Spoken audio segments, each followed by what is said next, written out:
ଜଣେ ଯୁବକ ବ୍ୟକ୍ତିର ପତ୍ନୀ ବହୁତ ବଡ଼ ରୋଗରେ ପଡ଼ିଗଲେ। ଯେତେବେଳେ ତାକୁ ଲାଗିଲା ସେ ଆଉ ଅଧିକ ଦିନ ପର୍ଯ୍ୟନ୍ତ ବଞ୍ଚିପାରିବେ ନାହିଁ, ସେ ତାର ସ୍ୱାମୀକି କହିଲା, ମୁଁ ତୁମକୁ ବହୁତ ଭଲ ପାଏ, ମୁଁ ତୁମକୁ ଛାଡ଼ିକି ଯିବା ପାଇଁ ଚାହୁଁନାହିଁ, କିନ୍ତୁ ମୋତେ ଯିବାକୁ ପଡ଼ିବ। ମୁଁ ଚାହୁଁଛି କି ତୁମେ ମୋ ସହିତ ଧୋକା କର ନାହିଁ, ଏଥିପାଇଁ ତୁମକୁ ମୋର ଶେଷ ଇଚ୍ଛା ମାନିବାକୁ ପଡ଼ିବ। ତମେ ମୋତେ କଥା ଦିଅ କି ମୋ ମୃତ୍ୟୁ ପରେ ତୁମେ କୌଣସି ଦ୍ୱିତୀୟ ବିବାହ କରିବ ନାହିଁ କିମ୍ବା ଦ୍ୱିତୀୟ ଝିଅକୁ ବିବାହ କରିବ ନାହିଁ। ଯଦି ତୁମେ ଏପରି କରିବ, ମୋର ମରିବା ପରେ ମୋର ପ୍ରେତାତ୍ମା ହୋଇ ତୁମକୁ ଅସୁବିଧାରେ ପକାଇବି। ପତ୍ନୀ ଛାଡ଼ିକି ଯିବା କାରଣରୁ ପତି ମଧ୍ୟ ବହୁତ ଭାବୁକ ଥିଲା, ସେଥିପାଇଁ ସେହି ବଚନ ଦେଇଦେଲା। ଏହାର କିଛି ଦିନ ପରେ ପତ୍ନୀର ମୃତ୍ୟୁ ହୋଇଗଲା। ପତ୍ନୀର ମୃତ୍ୟୁର କିଛି ଦିନ ପର୍ଯ୍ୟନ୍ତ ପତି ନିଜର ପ୍ରତିଜ୍ଞା ଲିଭାଇଲା ଏବଂ ସେ କୌଣସି ଦ୍ୱିତୀୟ ସ୍ତ୍ରୀ ଲୋକ ସହିତ କଥା ମଧ୍ୟ ହେଲା ନାହିଁ। କିଛି ଦିନ ପରେ ସେ ଏକ ସୁନ୍ଦର ସ୍ତ୍ରୀ ଲୋକ ସହିତ ଦେଖାହେଲା ଏବଂ ତାର ପ୍ରେମରେ ପଡ଼ିଗଲା। ସେ ଦୁଇ ଜଣ ଜଲ୍ଦି ବିବାହ କରିବାକୁ ନିର୍ଣ୍ଣୟ ନେଲେ। ଯେଉଁଦିନ ରାତିରେ ଦୁଇ ଜଣଙ୍କର ଏନଗେଜମେଣ୍ଟ ଥିଲା, ସେହି ରାତିରେ ପତିକୁ ପ୍ରଥମ ସ୍ତ୍ରୀର ପ୍ରେତାତ୍ମା ଦେଖାଗଲା। ସେ ବହୁତ ରାଗରେ ଥିଲା ଏବଂ ସେହି ବ୍ୟକ୍ତିକୁ ଧୋକା ଦେବା ଏବଂ ନିଜର ପ୍ରତିଜ୍ଞା ଭାଙ୍ଗିବା ଯୋଗୁଁ ବହୁତ ଭଲ ଖରାପ କହିଲା। ତାପରେ ପ୍ରତିଦିନ ରାତିରେ ସେ ବ୍ୟକ୍ତିକୁ ପ୍ରେତାତ୍ମା ଦେଖାଗଲା ଏବଂ ତାର ପ୍ରତିଜ୍ଞା ଭାଙ୍ଗିବା ଯୋଗୁଁ ତାକୁ ହଇରାଣ ମଧ୍ୟ କରୁଥିଲା। ସେ ପ୍ରେତାତ୍ମା ପ୍ରତିଦିନ ରାତିରେ ଆସେ, ତାକୁ ଧୋକାବାଜ କହିକି ଗାଳି କରେ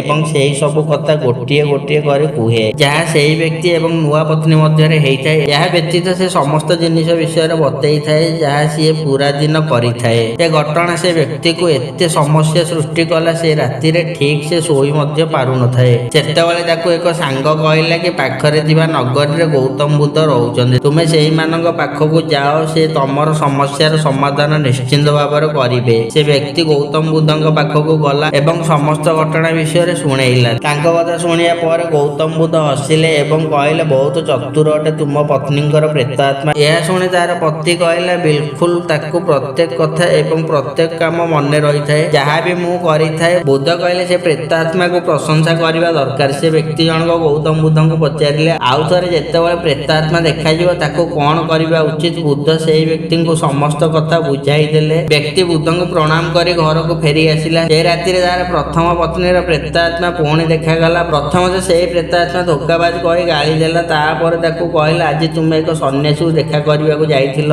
ସେ ବ୍ୟକ୍ତି ପ୍ରେତାତ୍ମାକୁ ପ୍ରଶଂସା କରିବାକୁ ଯାଇ କହିଲା, ତୁମେ ଏକ ବୁଦ୍ଧିମାନ ପ୍ରେତାତ୍ମା ଅଟ, ତୁମେ ସବୁ ଜାଣିପାରୁଅଛ, ତୁମକୁ କିପରି କଣ ଲୁଚେଇକି ରଖିହବ। ସେ ବ୍ୟକ୍ତି ଜଣକ ସେ ପ୍ରେତାତ୍ମାକୁ ଆଦର କରି କହିଲେ, ତୁମେ ଏକ ବୁଦ୍ଧିମାନ ପ୍ରେତାତ୍ମା ଅଟ, ସେଥିପାଇଁ ମୋର ଏକ ପ୍ରଶ୍ନର ଜବାବ ଦେଇଦିଅ। ଯଦି ତୁମେ ଏହି ପ୍ରଶ୍ନର ଜବାବ ଦେଇଦିଅ, ମୁଁ ତୁମକୁ ପ୍ରତିଜ୍ଞା କରୁଛି ମୁଁ ମୋର ବିବାହ ଭାଙ୍ଗିଦେବି ଏବଂ ପୁରା ଜୀବନ ସାରା ଏକୁଟିଆ ରହିବି। ପ୍ରେତାତ୍ମା କହିଲା, ତୁମର ପ୍ରଶ୍ନ ପଚାର। ଏହା ଶୁଣି ସେ ବ୍ୟକ୍ତି ପାଖରେ ରଖାଯାଇଥିବା ବସ୍ତାରେ ହାତ ପୁରାଇଲା ଏବଂ ଗୋଟିଏ ମୁଠା ଚାଉଳ ବାହାର କରି କହିଲା, ଗଣିକି କୁହ ମୋର ଏହି ମୁଠାରେ କେତୋଟି ଚାଉଳ ଅଛି। ସେ ପ୍ରଶ୍ନ ପଚାରିବାରେ ସେ ପ୍ରେତାତ୍ମା ସେଠାରୁ ଉଭାନ ହୋଇଗଲା ଏବଂ କେବେ ବି ସେହି ମନୁଷ୍ୟକୁ ଦ୍ୱିତୀୟ ଥର ଦେଖାଗଲା ନାହିଁ। ସାଙ୍ଗମାନେ ଗୌତମ ବୁଦ୍ଧ ଏହି କଥାକୁ ଜାଣିଥିଲେ କି ଭୂତ ପ୍ରେତ ଭଳି କୌଣସି ଜିନିଷ ନଥାଏ, ଏହା ମନୁଷ୍ୟର ଏକ ଅଂଶ ଅଟେ ଯାହା ତାର ଦିମାଗକୁ ଆସିଥାଏ। ସେଥିପାଇଁ ସେ ପ୍ରେତାତ୍ମାକୁ କେବଳ ଏତିକି ଜଣାଥିଲା କି ଯେତିକି ସେହି ବ୍ୟକ୍ତିର ଦିମାଗକୁ ଜଣାଥିଲା, କାରଣ ସେହି ବ୍ୟକ୍ତିକୁ ଜଣା ନଥିଲା କି ତାର ମୁଠାରେ କେତିକି ଚାଉଳ ଅଛି। ତାର ମାନସିକ ଭୂତକୁ କିପରି ଜଣା ପଡ଼ିବ, ସେ ପ୍ରେତାତ୍ମା କେବଳ ସେତିକି ବତେଇ ପାରିବ ଯେତିକି ସେହି ବ୍ୟକ୍ତି ଜାଣିଥିଲା। ବୁଦ୍ଧ ବୁଝି ଯାଇଥିଲେ କି ତାର ପତ୍ନୀର ପ୍ରେତାତ୍ମା ପରି କୌଣସି ଜିନିଷ ନାହିଁ,